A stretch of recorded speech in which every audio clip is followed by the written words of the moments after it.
Good morning friends. काले आपणे शीख्या था वर्ग कोने कहेवाय, पूर्ण वर्ग संख्या कोने कहेवाय, बराबर। पछी बीजी एक वस्तु जोई थी, शुं जोई थी?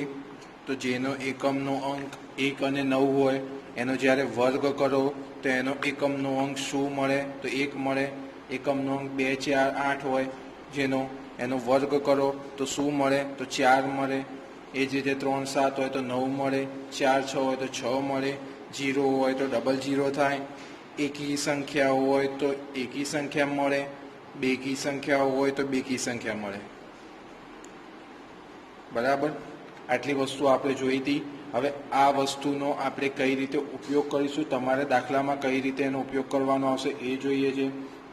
તમને ક્વેશ્ચન પૂછાશે, નીચેનામાંથી કઈ સંખ્યાનો એકમનો અંક 6 હશે? નીચેનામાંથી કઈ સંખ્યાનો એકમનો અંક 6 હશે? આવો તમને ક્વેશ્ચન આપ્યો હશે।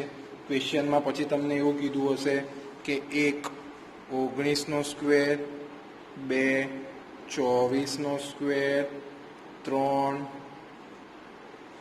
26નો સ્ક્વેર, 4 36નો સ્ક્વેર, આવી તમને સંખ્યા આપી હશે અને ઉપર પૂછ્યું છે નીચેનામાંથી કઈ સંખ્યાનો એકમનો અંક 6 હશે।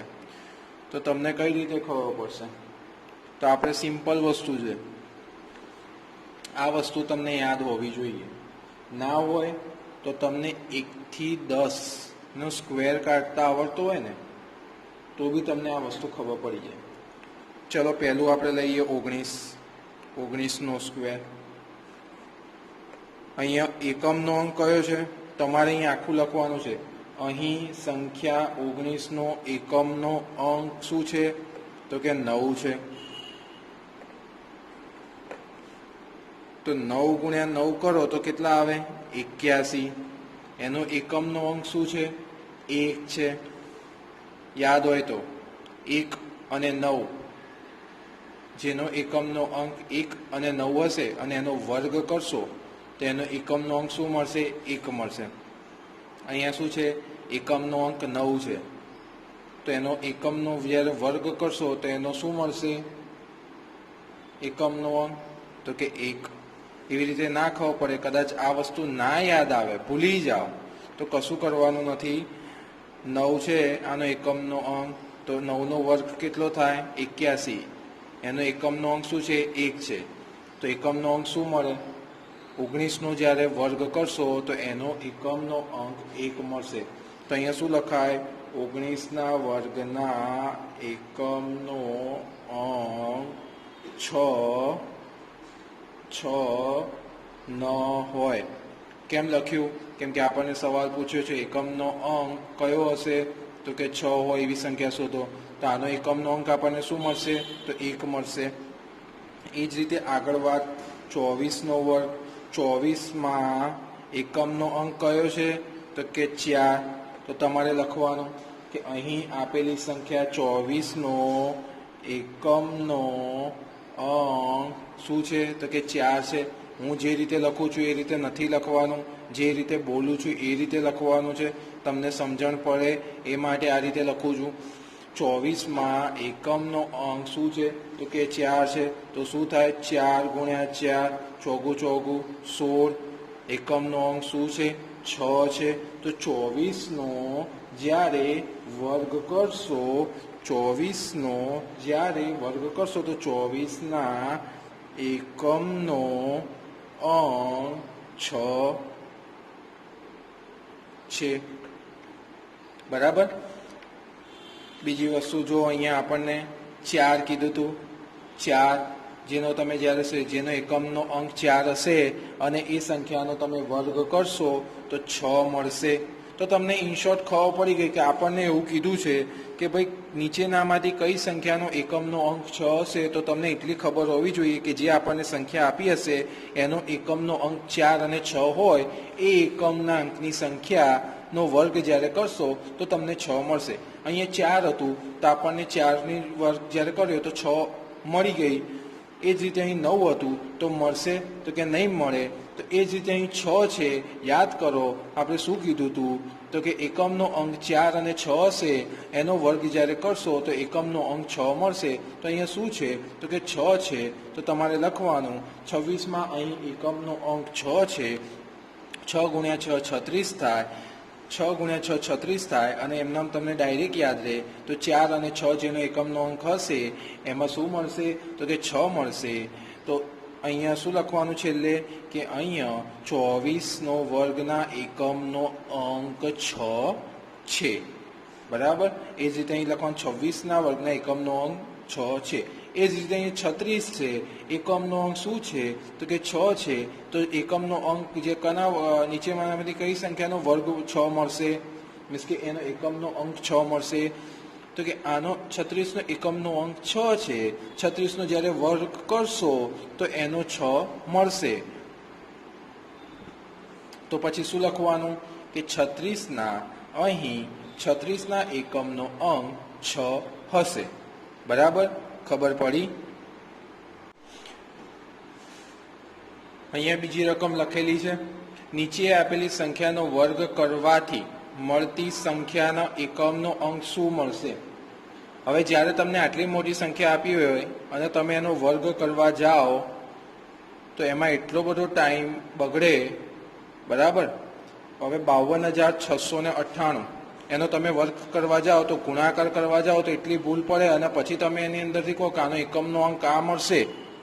તો એના કરતાં આપણી જોડે સિમ્પલ વસ્તુ હતી, આપણે આગળ જોયું હતું એ પ્રમાણે એનો યુઝ કરી અને પછી આગળ ગણવાના. બરાબર. અહીંયા એક્ઝામ્પલ આપણે પહેલું લઈએ 26,387. બરાબર.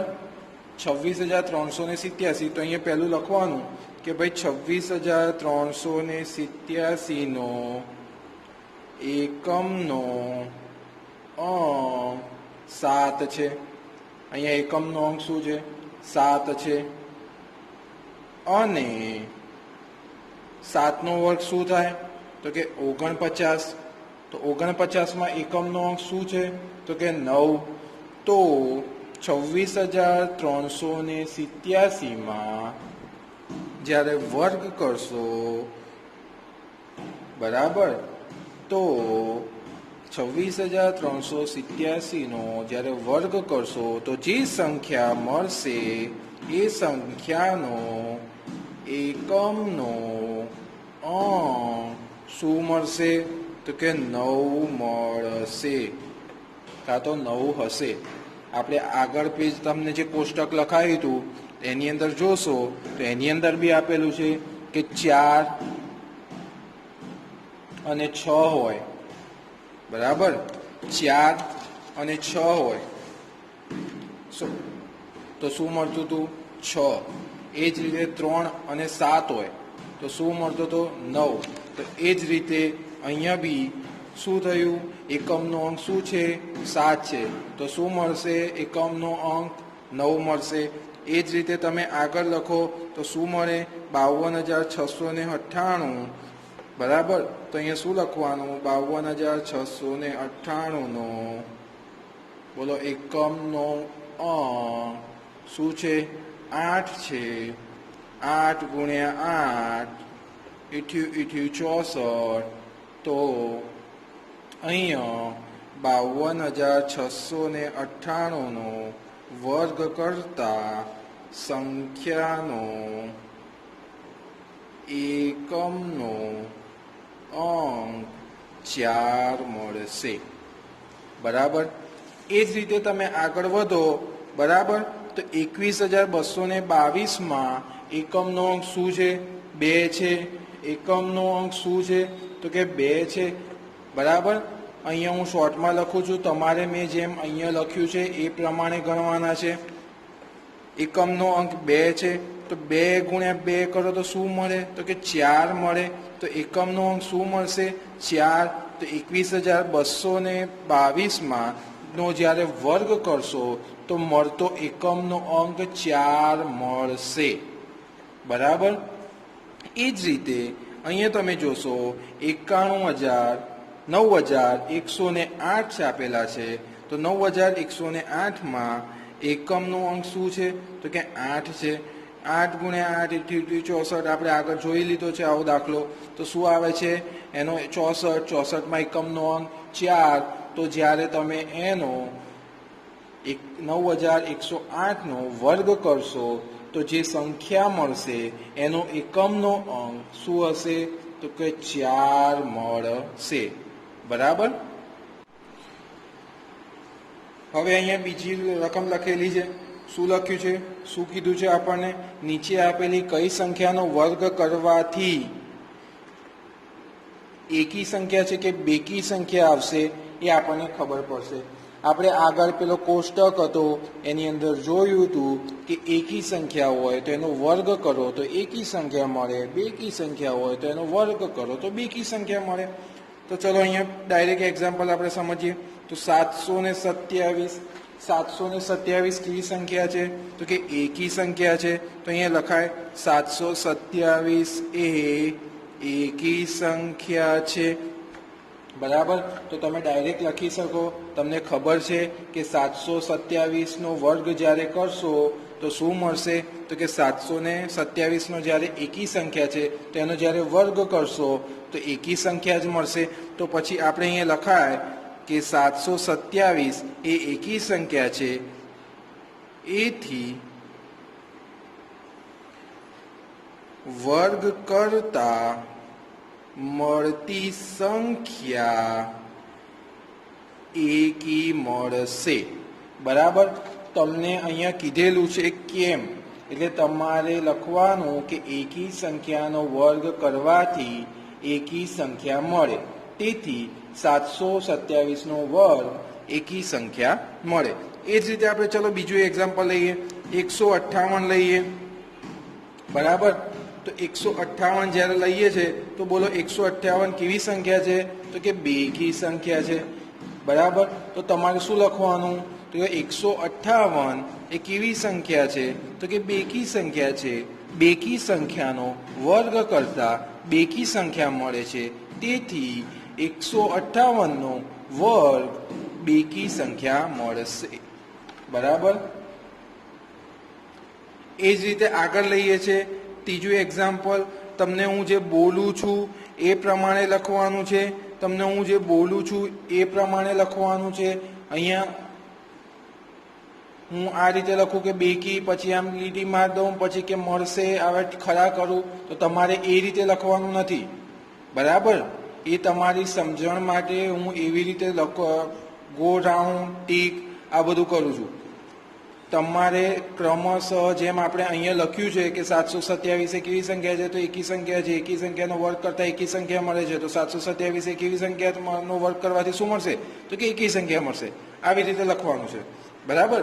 હવે અહીંયા આગળ જુઓ તો 269, તો 269 કેવી સંખ્યા છે તો કે એકી સંખ્યા છે. તો આપણે પછી લખવાનું 269 એ એકી સંખ્યા છે, એકી સંખ્યાનો વર્ગ કરતા કેવી સંખ્યા મળે તો કે એકી સંખ્યા મળે. તો 269નો જ્યારે તમે વર્ગ કરશો તો કેવી સંખ્યા મળશે એકી સંખ્યા મળશે. તો એ જ રીતે તમને આગળ ખબર પડી જાય. 1980. બરાબર. 1980 એ કેવી સંખ્યા છે તો કે બેકી સંખ્યા છે. બેકી સંખ્યાનો વર્ગ કરવાથી શું મળે તો કે બેકી સંખ્યા મળે. તો અહીંયા તમે લખી શકો 1980 એ બેકી સંખ્યા છે, તો તેથી બેકી સંખ્યાનો વર્ગ કરવાથી બેકી સંખ્યા મળે છે, તો તેથી 1980નો વર્ગ કરવાથી બેકી સંખ્યા મળશે. બરાબર. બેકી સંખ્યા અને એકી સંખ્યા કોઈને ના ખબર પડતી હોય તો 1, 3, 5, 7, 9 આ એકી સંખ્યા કહેવાય. 2, 4, 6, 8, 0 આ બધા બેકી સંખ્યા કહેવાય. બરાબર. જેને ના ખબર પડતી હોય એકી સંખ્યા એટલે શું અને બેકી સંખ્યા એટલે શું તેના માટે છે. 1, 3, 5, 7, 9 એકી સંખ્યા કહેવાય. 2, 4, 6, 8, 0 એ બેકી સંખ્યા કહેવાય. 2નો ઘડિયો બોલો અને જે આવે ને એ બધી બેકી સંખ્યા કહેવાય. બરાબર. હવે તમને એવું પૂછ્યું હોય કે નીચે આપેલી સંખ્યાનો વર્ગ કરવાથી મળતી સંખ્યામાં કેટલા શૂન્ય હશે, તો અહીંયા આપણે આગળ પેલા કોષ્ટકમાં જોયું હતું કે એક શૂન્ય હોય તો એના ડબલ શૂન્ય મીન્સ કે બે શૂન્ય થઈ જાય, બે શૂન્ય હોય તો ચાર શૂન્ય થઈ જાય, ત્રણ શૂન્ય હોય તો છ શૂન્ય થઈ જાય, બરાબર. તો એ જ રીતે આપણે હવે એક્ઝામ્પલ રીતે સમજીએ. તો અહીંયા પહેલું એક્ઝામ્પલ છે 36, તો 60, તો 60માં કેટલા શૂન્ય છે? તો કે એક શૂન્ય છે, બરાબર. હવે આનો વર્ગ જ્યારે તમે કરો તો 60ના વર્ગમાં કેટલા શૂન્ય મળશે? તો 60ના વર્ગમાં શૂન્યની સંખ્યા 2 હોય, બરાબર. અહીંયા કેટલા શૂન્ય છે? તો કે 1 છે. તો જ્યારે વર્ગ કરો તો 2 શૂન્ય મળી જાય. અને તમારે વર્ગ કરવો હોય તો આવી રીતે થાય, 60 ગુણ્યા 60 મીન્સ કે 60નો જ્યારે તમે વર્ગ કરો, બરાબર. તો ઇઝી ટેકનિક એ છે, 6નો વર્ગ કેટલો થતો હતો? તો 6 6 36 અને 2 શૂન્ય, તો 60નો વર્ગ તમને મળશે 3600, બરાબર. એ જ રીતે આપણે બીજું એક્ઝામ્પલ લઈએ, 100 છે. તો 100માં કેટલા શૂન્ય મળશે? તો 100માં 2 શૂન્ય છે. તો 100નો વર્ગ કરવાથી 100નો વર્ગ કરતામાં શૂન્યની સંખ્યા 4 હોય, બરાબર. 2 છે, વર્ગ કરશો તો 4 મળશે. 100નો વર્ગ કેટલો થાય? તો કે 100 ગુણ્યા 100 જ્યારે તમે કરો તો 10,000 મળે. મીન્સ કે 100માં 2 શૂન્ય હતા, અહીંયા 4 શૂન્ય મળ્યા, બરાબર. તમે એમનો ગુણાકાર કરો ને તો બી તમને ખબર પડી જાય. 10 ગુણ્યા 10 કરો તો કેટલા મળે છે? તો કે 100 મળે છે. તો 10માં કેટલા શૂન્ય છે? તો કે 1 શૂન્ય છે. તો 2નો ગુણાકાર કરો તો કેટલા શૂન્ય મળે? તો 2 શૂન્ય મળે. એ જ રીતે 20 ગુણ્યા 20 કરો તો કેટલા શૂન્ય છે? 1 શૂન્ય છે. તો જ્યારે ગુણાકાર કરો તો કેટલા શૂન્ય મળે? તો 2 શૂન્ય મળે. 2 ગુણ્યા 2 હોય, બરાબર. 20માં કેટલા છે? 20 ગુણ્યા 20 આવું છે તો શૂન્ય ડબલ થઈ ગયા, અને 2 છે તો 4 મળે. તો 4 ને 2 શૂન્ય, સીધું ખબર પડી જાય, 400 મળે, બરાબર. તો આ રીતે આપણે જે આગળ કોષ્ટક ભણ્યા હતા એનો કઈ રીતે ઉપયોગ કરવો એ તમને અહીંયા મેં શીખવાડ્યો છે. તમારે એ કોષ્ટક યાદ રહે તો એ કોષ્ટક યાદ રાખવાનું, એ ના યાદ રહે તો સિમ્પલ છે, 1 થી 10 સંખ્યાનો તમે જ્યારે વર્ગ કરો અને એની જે એકી સંખ્યા મળે એ જ તમારે એનો આન્સર કોષ્ટકમાં મળી રહે, બરાબર. અહીંયા મેં બીજી રકમ લખી છે, 5નો સ્ક્વેર અને 6નો સ્ક્વેર વચ્ચે કેટલીક પ્રાકૃતિક સંખ્યા આવે કાં તો આવશે, બરાબર. તો આપણને કઈ રીતે ખબર પડશે? ફરીથી અહીંયા ધ્યાન, 5નો સ્ક્વેર 25 થાય, 6નો સ્ક્વેર 36 થાય. તો 25 અને 36 વચ્ચે કેટલી સંખ્યા આવે? તો કે 26, 27, 28, 29, 30, 31, 32, 33 ને 34 ને 35. 1 2 3 4 5 6 7 8 9 10. કેટલી સંખ્યા મળી? તો તમે અહીં સીધો જવાબ લખી શકો કે 5નો સ્ક્વેર અને 6ના સ્ક્વેર વચ્ચે કેટલી પ્રાકૃતિક સંખ્યા આવે? તો કે 10 સંખ્યા આવે, બરાબર. આ તો તમારે નાની સંખ્યા આપી હતી એટલે તમને ઇઝીલી મળી ગયું. પણ તમને કોઈક મોટી સંખ્યા આપી હોય, ધારો કે 100 સ્ક્વેર અને 101ના સ્ક્વેર વચ્ચે મળતી પ્રાકૃતિક સંખ્યાઓ શોધો. તો હવે શું કરશો? તો હવે જ્યારે તમે કેલ્ક્યુલેશન કરવા બેસો તો તમને ટોટલ એમની વચ્ચે 200 સંખ્યા આવે. હવે 200 સંખ્યા તો તમે આ રીતે આમ લખી ના શકો. તો એનું સિમ્પલ સૂત્ર છે જે યાદ રાખવાનું છે, જ્યારે ક્રમિક સંખ્યાઓ હોય, જ્યારે ક્રમિક સંખ્યા આપી હોય, ક્રમિક સંખ્યા એટલે શું? તો કે આ 100 છે, આ 101 છે, આ કેટલા છે? 100 છે, આ 101 છે, ક્રમમાં આવતી હોય તો તમારે શું ધારી લેવાનું છે કે 100 મીન્સ કે n બરાબર 100 થાય. આ 101 એટલે કેટલા થાય? તો કે n+1 કરો તો 101 થાય, બરાબર. આ તમારે ખાલી સમજવા માટે છે. તમારે જ્યારે આનો જવાબ શોધવો હોય તો બે વચ્ચેની સંખ્યા કેટલી મળે, તો 2n જેટલી મળે. બે ક્રમિક સંખ્યાઓ વચ્ચે પ્રાકૃતિક સંખ્યા જ્યારે તમારે શોધવી હોય તો લખવાનું કે આટલું તમારું રફ કામ હતું. હવે તમારે શું લખવાનું એ અહીંયા હું લખું છું કે 100નો વર્ગ અને 101ના વર્ગ વચ્ચેની